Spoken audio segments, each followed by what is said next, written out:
Liza P is probably my favourite non-FromSoft Souls-like, although I've been playing the first Berserker Kazan recently, I've just beaten Malika and that may very well change soon. But either way, I really like this game, and with the Overture DLC releasing this summer, I thought now would be the time to get a challenge run going, and for this, I'll be doing merchant items only. I might end up doing this for the DLC, or just another run for the DLC when it drops too, but we'll see. But before I can get in the actual run, I'll go over the ground rules. 1. I can only use weapons, costumes, amulets and defensive parts from merchants. 2. I can use upgrade materials and key items from non-merchant sources, so like quartz and like inventory upgrades, like the supply boxes. 3. I can use boss weapons since Aladoro is a merchant, but I can only use each weapon twice, although I never actually used any more than once. 4. I can use normal weapons 3 times. And 5. I will be counting P-Organ and Legion item upgrades as merchants. Let's begin. Unfortunately, Liza P has no character creation, so I'm stuck with ugly looking weirdo instead. Awaiting in Krat Central Station, head to the front of the train and pick the starting path. Choose the Path of the Sweeper as I'll be mostly running strength, and also is the best start weapon in my opinion, although the Rapier's pretty good too, the Great Sword of Fate. Unfortunately for the tutorial I have to use a weapon as the Bear Fist isn't an option, but thankfully there is a merchant before even the first boss. Also take down the policeman mini boss without issue and escape the station. After leaving, I reach my first Stargazer, where I put a couple of points into ticks. Yeah, I'll be referring to like motivity and stuff as FromSoft names for clarity. I forgot you could put on like the handles to change weapon scalings in this. So initially I was trying to like a sort of balanced quality build, rather than just slapping like a strength handle on one item. Nothing else really happens till I reach the carnival and I talk to the merchant outside to buy the 3 starting weapons. A second copy of my greatsword, and the wintry rapier and puppet saber. Also buy some electric blitz abrasives to use for the next fight. I also destroyed my first copy of the greatsword, and I decided to use the puppet saber for this one as I think the greatsword and rapier are too good to use on a boss like Parade Master. Speaking of which, he's a pretty easy boss. I'm rusty at the game and I do make a lot of mistakes, but his moves are simple enough and he doesn't exactly hit super hard. Despite the fact that I get scammed out of a stagger due to his phase transition, I recover and finish him off. After him I can head to the hub of this game and tell my first lie to get entry. I'm going for the Rise of P ending this time, which is the true ending, since I didn't lie enough and got free from the puppet strings, or sort of like middle ending on my first playthrough. Hotel Krat has a blacksmith, Eugenie, a merchant, Polendina, and the level up character, Sophia. There are a few more characters that arrive later on though that will also be useful. But the Antonia, the head of the hotel, tells me I can find my father Jeppetto in Elysian Boulevard. That's where I go. Elysian Boulevard's a bit of an annoying area and I just mostly run through to get to the next merchant, who sells the electric coil stick, one of my favourite weapons of the run. However, for the next boss I just continue my use of the saber. The Mad Donkey is a stalker that's attacking Jeppetto and we can't have that. I mean, he's rambling on about how he caused a puppet frenzy. Sounds like a load of shite if I've ever heard one. He's the first stalker fight of the game and in FromSoft terms are basically the human NPC fights. Although they're definitely a bit like they use weapons you can get, but I think they at least have unique movesets. Like they don't just use the same moves that you do. So they're definitely more enjoyable than FromSoft ones. My donkey was similar to Parade Master in that I was rusty and playing swordplay. But well, he did actually manage to kill me once. But he still doesn't pose that much threat, and I got him second try. Papa Jeppetto comes out of his carriage and upgrades my flask or pulse cell uses, and also get an outfit that I can't wear. The starting outfit isn't as hideous as the DS1 chain set for the last video, but like the stupid V-neck, it is still pretty ugly, And unlike Dark Souls 1, like, there's no dono situation, there's nothing I'm missing. There is no other available costume in this run till just before the second last boss. Oh, this one's fucking impossible. Almost immediately after that, I arrived at Crat City Hall, and I'm getting the first like challenge of the game, the Scrap Watchman. The Watchman's pretty fast, tanky, and he hits hard. He can also inflict the electric shock status ailment, which drains your Fable, which is like your sort of like your FP, charges up like your special moves. I mean, you probably played this game, I don't even know why I'm bothering to explain this. But to be fair, it is also the least threatening status ailment in the game. I stick to the Sabre, and his first phase is fine once you're in the parry times. Like, if you're a genuine troglodyte like I was, at least when I fought him, in the second phase, the very obvious lightning follow-ups can get you. Also, this is the boss that like fucked my PC the most for some reason. Even like, I feel like he's way less graphically taxing than something like Laxazia Phase 2 or Awaiting God Simon, and they ran fine. That's the end of the Sabre. I wrote that as rapier in the script. And while I didn't love it. It worked, I guess. After the Watchman, I get the electric grindstone, which I can use to buff my item. Do I? Have I just written that? Give me a second. I feel that's just not true.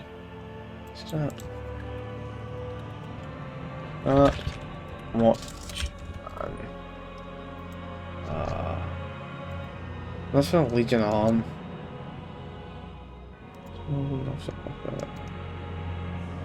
Okay, I'll just wait. That is Qua. Okay, no, actually, I just made that up. I just made that up. You see, I don't get the electric grindstone. Yeah, you get the grindstones at Foco. Oh well, right. And I can also awaken the P organ. No, get it? It's P organ. It's essentially a skill tree. I won't be like updating as I go, but I mostly went for stuff that like boosted damage, perfect guarding, staggering, and healing. And with that, I can move on to Act 3, Vinworks. Vinworks increases the boss count to 3, although none of them are particularly hard. Vinworks is a pretty big area with a lot of paths and even more bosses. The first of these is the second Stalker fight, Survivor. It's necessary, no it isn't necessary, but I really felt like it anyway. He's the first boss I take on with my favourite of the 3 starting weapons. He's one of my favourite weapons overall, the Great Sword of Fate.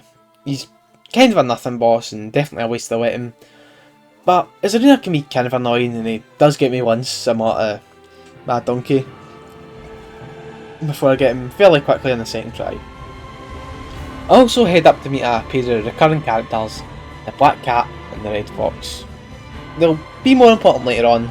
For now, I just buy a book from the cat. Very useful merchant.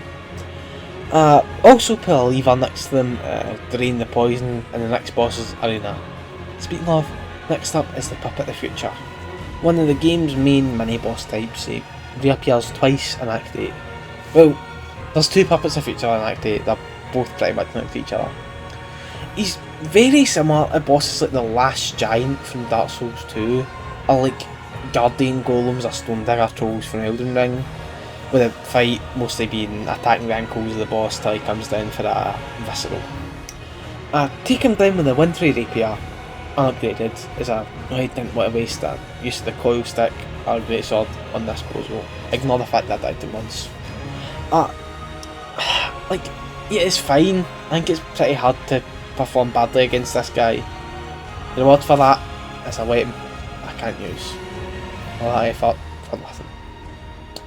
I can then enter the inner factory of Vinworks and meet the main man himself, Lorenzini Vini. He asked me to find his butler puppet, Puccinella, and defeat the local union leader, Foco. In a quest to become Krat's #1 strikebreaker, I take the electric coil stick, so I've used all 3 of my available weapons in this area, and enter Santa's Grotto. Foco is one of the easiest main bosses in my opinion, probably only really been beaten by the Parade Masters. He's one of the 2 bosses where I'd say I prefer dodging to parrying. and his only real danger is the burn status he can inflict as his moves are all slow and easy to dodge. Looking back at this footage, I have zero clue why I never used any of my Fable arts on them. I seem to be really focusing. Like, I think it was still like Romeo. Like, I used them on Andreas, like, his Act 4, but I remember they really started using them after Romeo. After defeating them, I can send Pulcinella and Vinny back to the hotel, where Pulcinella serves a secondary merchant that sells grindstones, so I actually get them this time, not after scrap watching, to add elemental damage to our items, as well as buff things like its poise damage and some pretty sweet weapons and amulets later, but not yet. That is the end of Act 3, and I can move on to Act 4, which is a bit of a turning point in the story. Act 4 is where the game has a bit of a shift, especially in like enemy variety, where the focus being shifted from puppets to carcasses, but not straight away. Before I can take the cable car up to where all the carcasses are and go to the Cathedral, I must first defeat the underpaid security guard right next to it, the Atoned. I'd choose the rapier for this one again. Sorry, had to clear my throat there. The Atoned is running a Fortnite dog cosplay with a pickaxe and a slurp juice slap to boot. I could have skipped her with the Stalker's Promise gesture survivor drops, but I didn't buy it from a merchant and it's kind of a nothing boss anyway, so I wasn't bothered.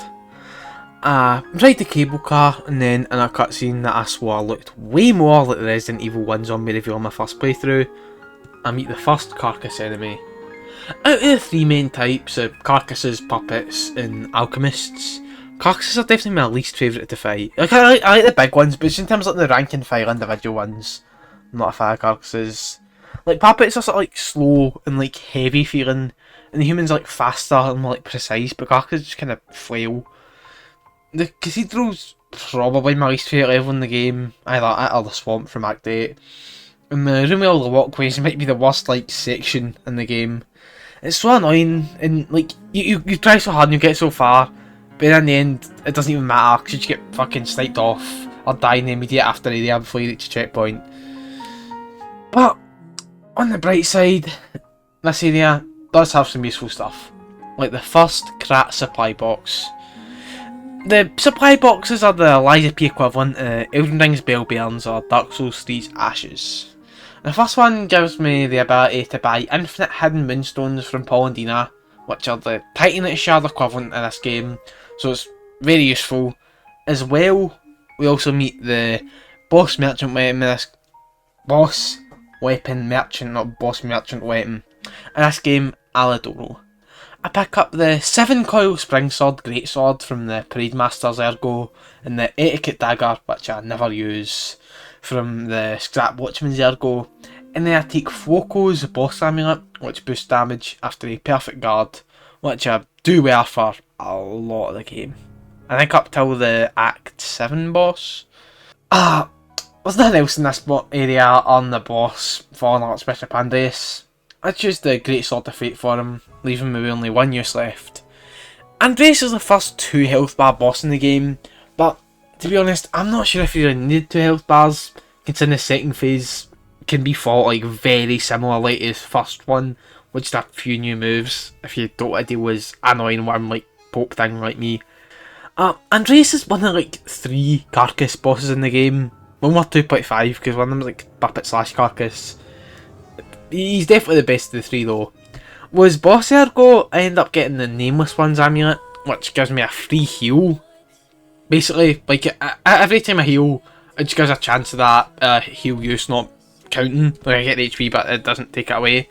And I feel like it'd give me 1 to 2 heals basically every attempt, so really useful. But I have heard his boss weapon is really good too. I then see a mysterious evil man collecting Ergo from our previous victims. I wonder if he could be important. That's Act 4 complete. Up next is an act I always forget exists, Act 5. Act 5, I think along with Act 3, like probably Act 5 more than Act 3, is one of the acts I always forget exists. Like, it always seemed kind of irrelevant to the story. I mean, like Act 1, we'll try to get to the tail. Act 2, save Jeppetto and then make our way to Vinworks. Act 3, save Venini. Act 4, check on the Archbishop and look to see if there are any survivors. Act 5 is just like, what, fucking recruit the terrorists, run the place? I don't know. I mean, I guess you could say just try and save the townsfolk, but like, if the cathedral was fucking overrun by carcasses, obviously a shithole's gonna be too. Oh well, doesn't matter. Like, it doesn't even lead into areas like the area of Act 6, which is actually important. But anyway, none of this matters. I'm off on a tirade. This is the first act with only one boss since Act 1, but we're not quite there yet. I go past the Golden Stargazer that seemingly won't be relevant to the DLC since the devs said Act 9 was a DLC access point. Assuming the train that you woke up in. This entire act, story-wise, is very weird in my opinion. Like the rulers of the town make an announcement going, if you go and kill the puppet guy, we won't charge you protection money for next year or whatever. But like, they're all carcasses, they're all mindless. There's one carcass that can speak and he's like a weird optional level, like a while for now. Like, how the fuck do you extort carcasses? They're brain dead husks. It's like if Capra Demon was doing like Fortnite scammer get scammed clips on Hollows in the Burg. The Fox and Cat are also here, but they're not particularly useful, leaving me to fight the boss on my own.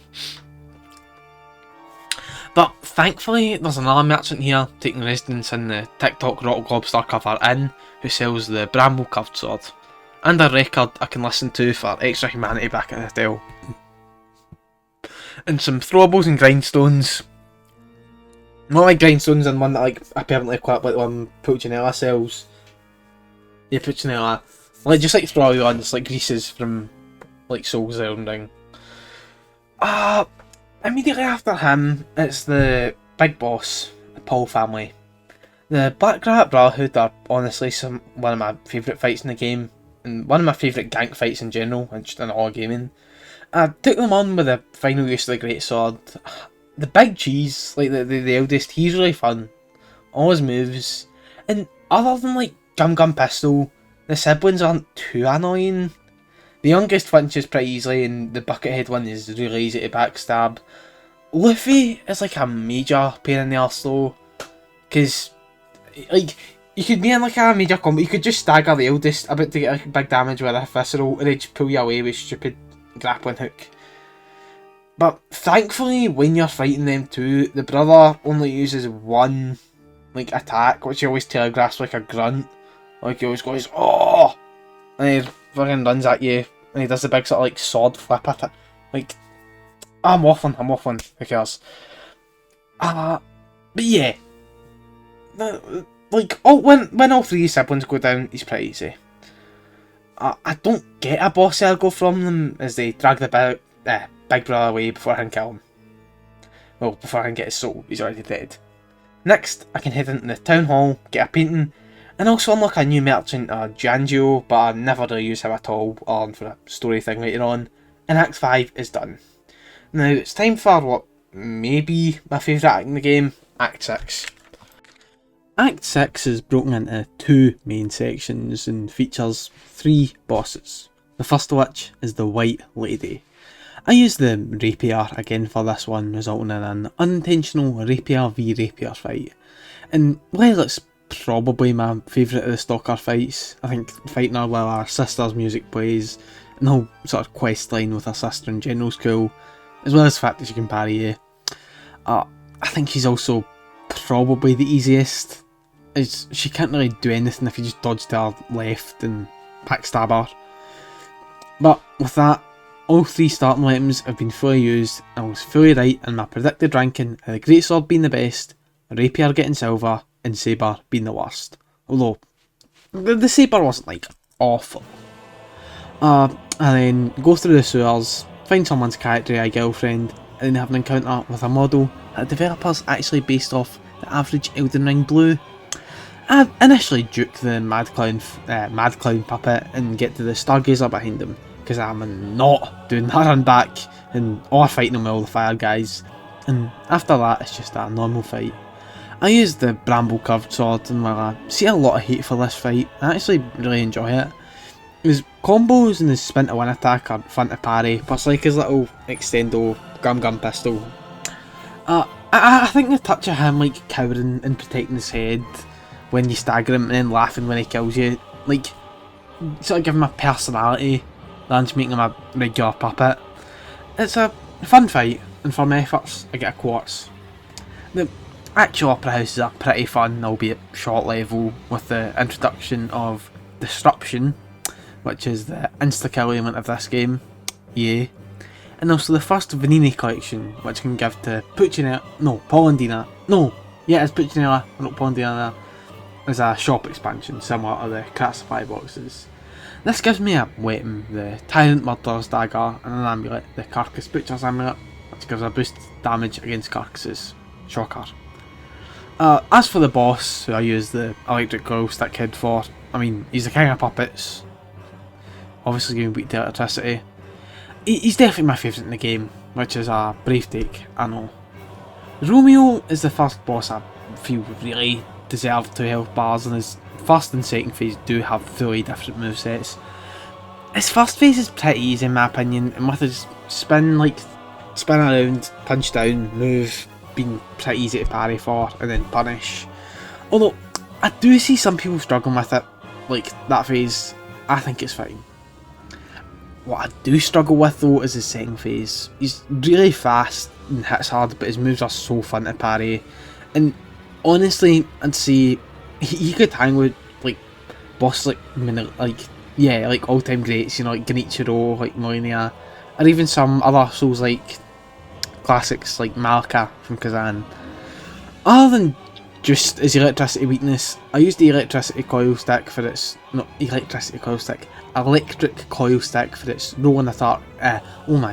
rowing attack Fable Art, as it stuns me out of his huge combo, which helped a lot. When he goes down, I use I got to buy the Puppet Ripper, my main weapon for my first run, but well, I swapped for a great sword to that I sadly never used for this run. It's a really cool weapon though, I should did. With all the puppets sad that their pappy is dead, they sort of take a backseat and carcasses return to the forefront again. I return to the hotel and get a fresh haircut before heading to the next area, Lorenzini Arcade. Quite frankly, I really don't like this area. It's almost too big and annoying for what isn't even the main section of the level. However, it does house the next merchant, who sells a circular electric chainsaw, a really fun electric weapon that I've used a couple of times, as well as the Indomitable Amulet, which builds resistance to Disruption, Shock and Break. Never used that. After I escape the arcade, enter the actual Grand Exhibition, and that is where the third type enemies begin to appear, and alchemists. Although, there are only a couple in this level, more of a cameo than actual, like them being the main type, what they are in like Act 9 or Act 11. There's also the sturdy Crat supply box just before the boss of the area, which allows me to buy infinite crescent moonstones from Polendina, so large titanite shards basically, as well as a few dark moon moonstones of the Covenant, which are for upgrading boss weapons, like the ones I use against the boss of this area. Speaking of which, the boss of this area is also a modified human that used the Carcass Butcher's Amulet again for some reason, because he was fucking blue. Champion Victor. Victor is kind of the inverse of the Dancer in Dark Souls 3 for me. With Dancer, I always find that, I think that boss is easy as fuck. I got like third or fourth try on level 1. But then whenever I see whenever I see people talk about Victor, they always say like, he's like fucking, yeah, he's beat him in 2 tries, but he was kicking my arse. Like, it's not even his moveset, it's pretty simple to parry. Like, people say to dodge him, but I never really found that. More like he's just so tanky, and the weapon I was using, the 7 coil spring sword, was only upgraded to +2, so that wasn't doing too great damage wise. So even if I was playing like really good, I'd still eventually slip up. I'd grab me punch my head out through my arse and I die. His second phase is a really cool escalation in my opinion. Like, it doesn't create a big moveset change, he gets a few new moves added, as well as his combos being like, sort of deepened. He gets like mix-ups and finishers. And it's a really good boss, honestly. Regrettably I use his Ergo to buy the Frozen Feast. A weapon that I never use over the Army God Amulet, which boosts damage after successive attacks, which would have been great for the next weapon from Pulcinella. After Victor goes down, he begins a second health bar transition, but thankfully gets impaled by reverse pinhead before he can go through it. A little bit of tangent here, Kazan, like major spoilers for First Berserker Kazan by the way. Like, I thought something similar was happening with the Ella main boss. I actually beat her this morning. Like, after I beat her first phase, she was going like, ah, and like the purple light was appearing next to her, and I was struggling pretty hard in that boss. Not as hard as like Malika, but like I was so terrified she was going to go second phase. Kazan spoilers are over. I should probably go back and add a timestamp for where they are. Anyway, the big boss reveals himself is Simon Ivory King. He goes in a rant that I don't pay attention to, although I didn't really skip it or anything, because that buys me time from having to go in at Act 8. Before we move on, I'd like to ask you to subscribe if you like Souls games, like challenge runs. I was thinking of doing Dark Souls 3 paired weapons only and HUDless, because I know Silksword Twin Blades only, I won't just be using them obviously, but that wouldn't exactly be a hard run. And Dark Souls 2 Spell Tool Melee only, which I think could be fun. I tried a little bit of that, it's a bit awkward. I think I need to choose Dragon Rider because it was like physically impossible to kill him with a catalyst without running out of durability. But yeah, if you're interested in this sort of content and like the video so far, drop a subscribe, it's much appreciated. In terms of the level, Act 8 is pretty decent. 3 of the 4 bosses are just fine, but specifically the final boss of the area sucks. Especially second phase. But more on that later. The swamp doesn't have much going on level wise on a cannon to destroy to stop it shooting me during 2 of the fights. I also find the fancy Vanini collection, which unlocks the pistol rock drill, a weapon that is somehow classed as a dagger that I use for the final boss area, as well as the destruction grindstone that boosts stagger damage. The first of these bosses is an Puppet of the Future with a slightly altered moveset that I take on with a Tyrant Murderer's Dagger that actually does well. Better than expected, though, as I said back in Act 3, it's hard to do battle against these guys. The second boss is also a Puppet of the Future with a slightly altered moveset. I could have fought them together as a duo, but also could go to the store, buy a stapler, staple my balls to the stove and turn it on. Next up is the only boss I missed in my first playthrough, the Owl Doctor. He's a very strange boss, totally out of the way and no real rewards, but he probably has my favourite moveset out of all the stalkers, but I bring him down first try. As for the main attraction, it's the worst main boss in the game. The green monster's first phase is fine, the key's annoying but not that bad, and the charge heavy on the pistol rock drill melts him. Phase 2 on the other hand, he inhabits a scrap watchman, and despite my love for that fight and this one's use of some of its moves, I hate this fight. I can just never tell what's going on. Too much stuff on the screen. If you're wondering why I'm looking at this footage of me getting Mars kicked, it's because I lost the footage of the wedding attempt. I stopped recording. Not stopped recording, like, I must have forgot to press record. Something happened. And basically, it involved a lot of throwables, I'll just say that. And ran away. With his Ergo, I got the Twin Dragon Sword. A pretty fun weapon I do use, although his amulet seems really good for dodge builds, as it lets me dodge undodgeable and unblockable Fury attacks, so that seems good if you're bad at parrying, I guess. With that, it's time for Area 9, the return to Krat Central Station. Act 9 is an expanded version of Act 1, starting off in a carcass-ridden version of Krat Central Station. Because the puppets were killing the carcasses and Jeppetto told us to kill the Puppet King and stop the frenzying the puppets that Jeppetto created, carcasses have overrun the town. I wonder if someone could be behind this. The first boss of the area is the Robber Weasel. This run's final stalker, as I spared the fox and cat since I killed them on the first run. I think he's definitely the hardest. I used the circular electric chainsaw for her, although I initially used the dagger, but I thought the chainsaw was better. This fight feels like it really didn't know what to do with the actual character of the Robber Weasel. Because initially she's just like a fucking basic wanker that wants to kill you and rob you. And like, yeah, she's just evil. And then as she dies, she goes, oh, I can't remember the actual quote, it was like, I only wanted to feed my family. Is that so bad? But when you're fighting her, she sits and goes, and I quote, welcome to the city of future. In the future, it's death. Oh, I'm saying it! Hey, Hunger Games, I'm still full! That's badass. Real classic fight. This all does pretty well though, and the gimmick of building up damage per hit would have went well with a certain amulet. It's pretty fun. The streets of Krat though aren't doing much better either. You know, carcasses are roaming and alchemists have taken over the Workshop Union HQ.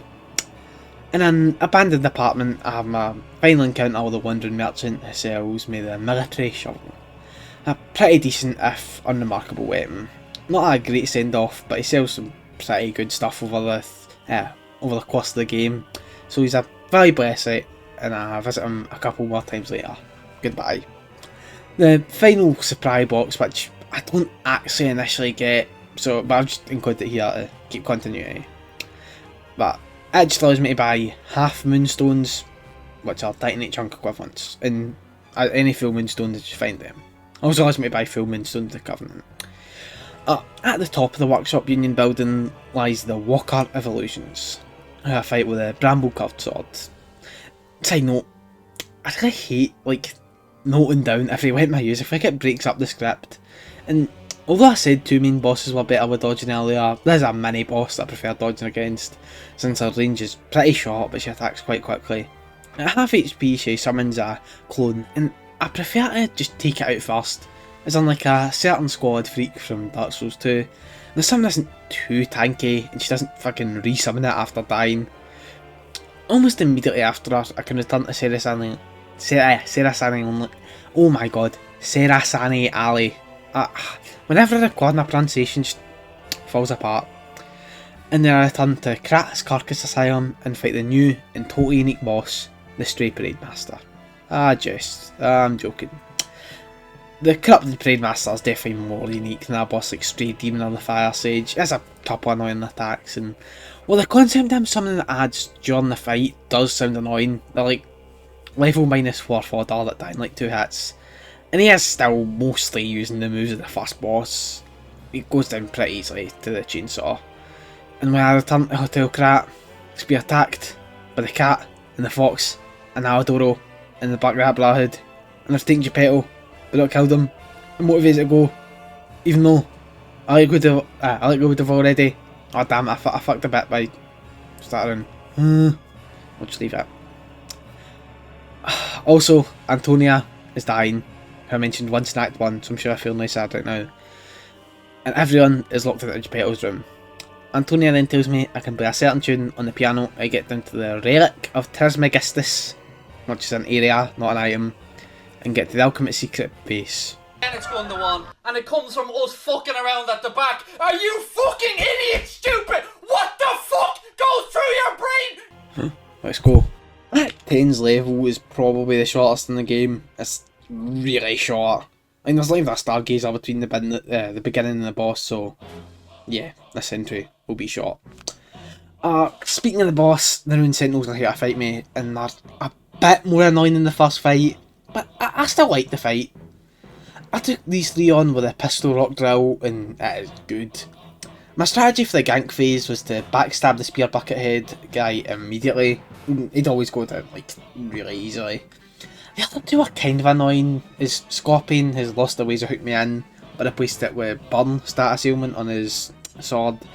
And the youngest low damage was now countered by the decay build up she had on hits, so I just alternate between fighting them and backstab Batman when he was using Carthus Flame Arc. The Big Papa has been resting in his coffin writing a lot, so his right arm is way bigger now, like Quagmire, and he has a bunch of shockwaves.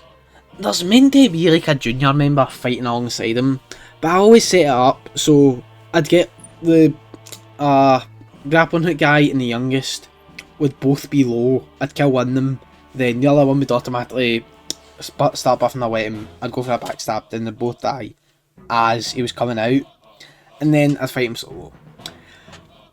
For this fight, or for this phase of the fight, the best option isn't to block or dodge, but run away from his big combos.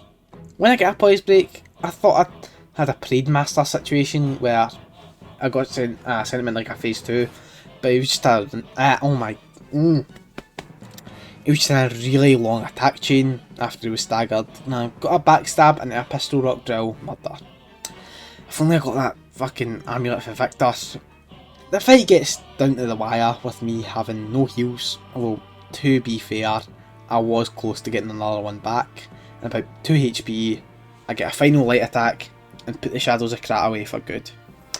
After that, I decide to spare Aladoro since last run, you get the picture.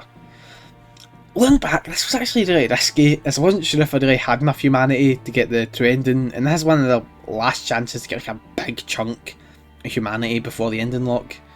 I then grabbed the incredible Vanini collection from behind him, which allows me to grab the Perfection Grindstone from Puccinella, which gives like automatic perfect guards for like 15 seconds after use. Very useful for one boss later on. With that, I can ride a Summoning Alargs, and that is the penultimate act of the game done. I've just got finished script writing this one, and that's going to be a long segment, I think. For the final act, I arrive at a beach, and Sophia tells me that 1, she was just astral projecting into the White House really hard, and was never actually real in the hotel. To be fair, no one else in the hotel ever actually mentioned her, so yeah, sure, whatever. And 2, the entire reason she did any of this, like reviving me in the first place, wasn't to save Krat, but in fact, so I could send her to be with XXS and Dacian. Thankfully, Jeppetto would never lie to me like that. There's some story stuff with Romeo and while I do really like this game's story, this video is not a story summary, so I just run to the Stargazer that I totally didn't miss on my first attempt at the next boss. Run past the jabroni carcasses shooting at me with their trebuchets and cannons as I approach the first boss of this area, military shovel in hand, the Door Guardian. The Door Guardian feels like it's a bunch of scrap, like it feels like a boss filled with a bunch of scrapped moves from Champion Victor that they just didn't want to waste and thought they looked cool. He functions similar to Yorm in Dark Souls 3 without the Storm Ruler, like to an even bigger degree than like Puppet of the Future, because he takes almost no damage till he staggers, and then when you bring him down, a riposter's like half his HP. I mean, pretty unremarkable boss, he's okay I guess. Probably my least favourite of the mini bosses, but again he's not awful. After him, it's a pretty long stretch of nothing important till the next boss, except for this one guy that says he wants to escape. I hope he does well. Also, I spared the cat, but I didn't record that, sorry. Same with the fox. Since, you know, I think as I said earlier, I killed him in the last run. They might appear in the DLC, bro, I'm not quoting. Maybe I'll kill the boss of this area, and that guy can be free. As for the boss of this area, Laxazia the Complete, she is a hard one. She stands guard waiting for me to prevent me interrupting Simon Hand becoming a god, and she starts off in a reverse pinhead armour, and she's pretty slow honestly. I used the 2 dragon sword for this and I felt it worked really well. She's hard hitting and uses pretty long but like sort of awkward combos. Like they feel almost rigid. Like she never stops a combo, even if it's like 40 overhead swings, where I could be like across the arena, I could be in Lordran talking to the gargoyles and still be swinging. I just learned phase 1 normally, but for phase 2 at this point I was on kind of a schedule to get the video out, so I developed a bit of strategy. First, I would make sure I had an acid abrasive consumable, not equipped to the grindstone, but just like consumable, just so I could use it. I used 2 of them, I'd have 3 of them in my stock. I'd use 2 of them to burst down phase 1 and I'd keep 1 of them for phase 2. The next would be to equip the Perfection Grindstone. I would also have 5 acid containers and 3 shot putts from the Malum District Merchant. When she rose into the air, I would slap on the Perfection Grindstone. She shoots lightning at you, which can deflect, and then does a big Fury attack. And while I was fine with the lightning, I was less confident in the Fury, so I equipped the Grindstone for guaranteed damage. After she came down, I'd hit her a bit, then use the Grindstone again to get stagger damage, which is perfect parrying her normal attacks. Then I'd stun her, stagger her, slap the Acid Abrasive on, and riposte. From there, I would run, throw the acid containers at proc her acid for HP damage, and then hit her with shot puts for damage and big stagger damage. But there was a bit of a problem. Of the 3 shot puts, only one connected, and I missed one of the acid containers too. So when I used both and I was out, she still had a chunk of HP left. But then thankfully, she rose into the air with an electric attack, and with no Perfection Grindstone, but 100% faith, I parried each bolt directly into her cranium on the last one, but I got the Fury, and that is what matters. Then I used a Fable Art and got a full front assault in. She was critical health at this point, and she rose up trying to get me with a Fury attack that I died to so many times, but I got the perfect parry and I ran light. It's a great boss, really fun. I would have liked to fight phase 2 normally, but I was at a rush at this point. Technically, the run wasn't validated here, though, as a giant boulder that I didn't buy crushed her. To be honest, I think I just popped her there, go for money. After Laxazia, the ending lock. Yeah, I guess it's the ending lock comes. You can either choose to put Sophia out of her misery, or let her live. If you put her out of her misery, you can get the true ending, and if you let her suffer, you can either get, well, you can still get the neutral or bad ending if you do kill her, but if you spare her, you can't get the true ending. On the first run, I killed her, but I didn't have enough humanity, so I got a neutral ending. The sign for this is getting grey hair, but I didn't actually know that this was what that meant, so I was still lying later for just no reason. But before I go on to confront Simon Cowell, I decided to go pay a visit to my good friend, Test Subject 826, who escaped after Laxazia, and now takes residence in Rosa Isabel Street as a humble merchant. And he has the Holy Grail, the white ladies hunting apparel. Thank God. I mean, it's one of my favourite costumes in the game, and even if it just looks a little better, I'd still, like, even if it was like a mid-armour set, I'd still take all this stupid V-neck shite, man. He also sells the Carcass Crystal, a great weapon that has innate acid damage and build-up. Just before the next boss, I meet Jeppetto in his cell, and tell him he's been a great father to me. I mean, why does that count as a lie? And what is he going to have given the conference to do? Oh, I'm sure it's something nice. Next up, it's the final boss, Sierra Leone. He's been a bit too dedicated to the bulk, and he's now pretty spherical. Its first phase is easy, with a few hard-hitting melee strikes, but nothing super dangerous. I got past it on like the second attempt and never died on it since. This is the other main boss I prefer dodging for, as I find this hammer kind of weird to parry.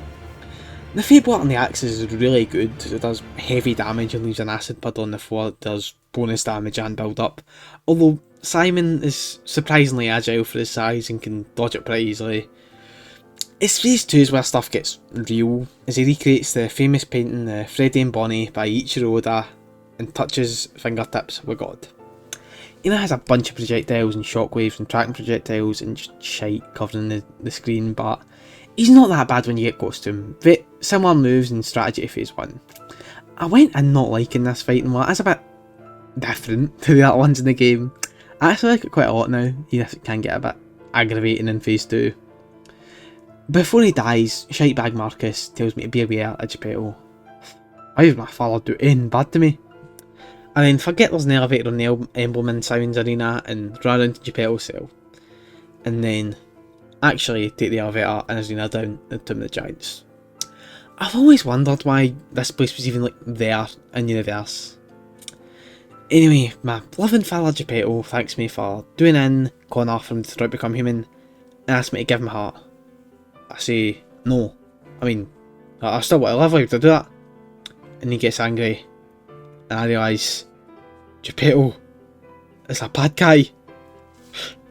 I need a moment to process this. It's like my whole worldview has been shattered. Despite his cool prosthetic arm, he doesn't fight me mano a mano, and instead gets the puppet he made out of his actual son's corpse to kill me so he can get my heart and revive his son he neglected. The nameless puppet is fairly similar to Simon Manus in terms of difficulty, and his phase 1's only a warm up for the actual fight, but the one annoying thing about it was that it can heal. Like, it just kind of pissed me off, because it was still kind of inevitable. I was using the electric coil stick for this, but something felt a bit off. Shock is kind of useless against bosses, at least I'm pretty sure.